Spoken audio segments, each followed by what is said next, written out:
नमस्कार, विराट 24 न्यूज में आपका स्वागत है।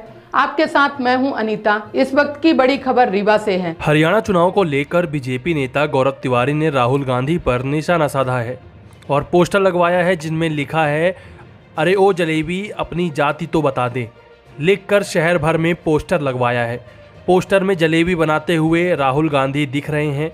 हरियाणा जलेबी दुकान के सामने पत्रकारों से चर्चा करते हुए भाजपा नेता गौरव तिवारी ने कहा कि जिस तरह से आलू डालकर सोना निकालने की मशीन कांग्रेस बनाने वाली थी, उसी तरह जलेबी बनाने की भी मशीन राहुल गांधी देने वाले थे, लेकिन जनता झांसे में नहीं आई।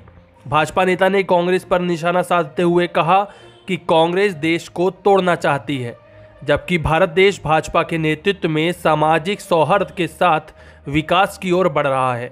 आइए सुनते हैं भाजपा नेता गौरव तिवारी ने किस तरह से राहुल गांधी और कांग्रेस पर निशाना साधा है। हाथ लगवा दी बस ऐसे। जो माहौल था उसके उलट माहौल देखने को मिला और आप जलेबी की दुकान पे प्रेस वार्ता कर रहे हैं, क्या मकसद? देखिए, क्या है कि हवा में दिख रहा था, उलट ऐसा कुछ हुआ नहीं। और नरेंद्र मोदी जी के नेतृत्व में और हमारे संगठन के कुशल कार्य के कारण भाजपा पूर्ण बहुमत की सरकार तीसरी बार बनाई, जो ऐतिहासिक है। दूसरा, ये होर्डिंग का विषय है। होर्डिंग में जो राहुल गांधी जी एक तो जलेबी की फैक्ट्री लगा रहे थे, उसके अलावा जो हमेशा जात की जो बात करते आए हैं उस पर है कि क्या जलेबी की भी कोई जात है, वही बता दें।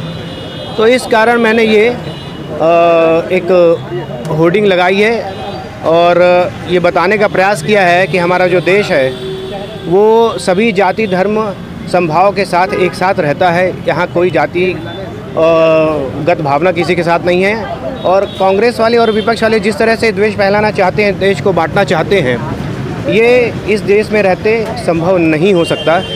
इसी को लेकर मैंने एक प्रयास है लोगों तक पहुँचाने की बात कही है।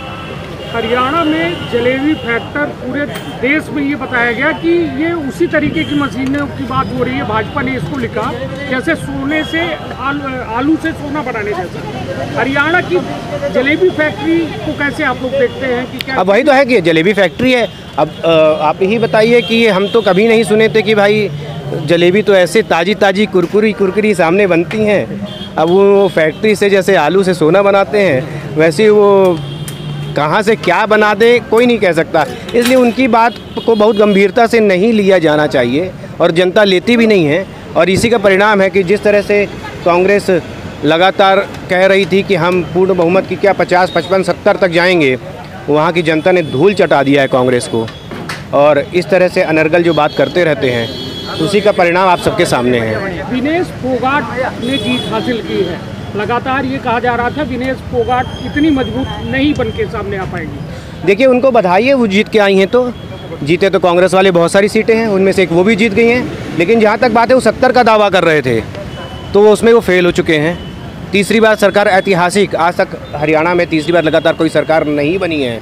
और यह बहुत ऐतिहासिक बात हुई है। नरेंद्र मोदी जी को के कार्यकाल को लेकर डबल इंजन की जो सरकार भाजपा की लगातार चलती आ रही, 10 साल का जो विकास वहाँ पे हुआ वो पहले कभी नहीं हुआ। जो जातिगत संघर्ष वहाँ रहता है वो समाप्त हो चुका है, जिसको कांग्रेस लगातार बढ़ावा देती आ रही थी और बढ़ावा देती चाह रही है। इसी का परिणाम है कि हम बहुत अच्छे पूर्ण बहुमत से सरकार बनाए हैं।